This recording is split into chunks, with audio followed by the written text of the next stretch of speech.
السلام عليكم ورحمة الله وبركاته.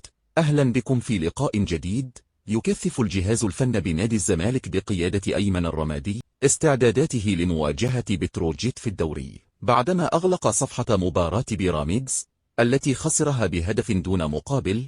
ويعكف أيمن الرمادي المدير الفني للزمالك على مشاهدة مباريات بتروجيت السابقة لدراسة ومعرفة نقاط القوة والضعف بالفريق، ليتمكن من إيقاف أماكن الخطورة في صفوفه واستغلال نقاط الضعف لعبور عقبة بتروجيت ويعود إلى الانتصارات من جديد.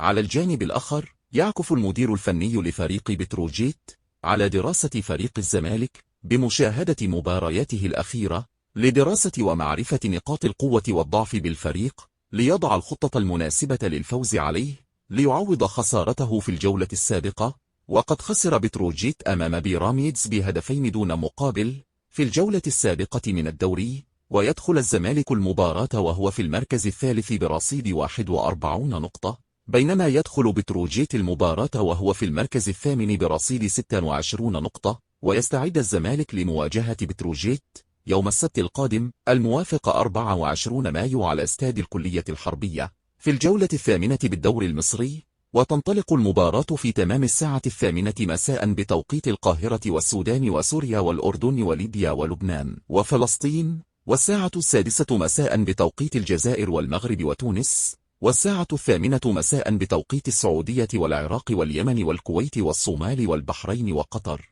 والساعة 9 مساء بتوقيت الإمارات وسلطنة عمان، والساعة 5 مساء بتوقيت موريتانيا. وتنقل قناة ون تايم سبورت مباراة الزمالك وبتروجيت في الجولة الثامنة بالدوري المصري في وجود استوديو تحليلي يضم كوكبة من نجوم الكرة المصرية.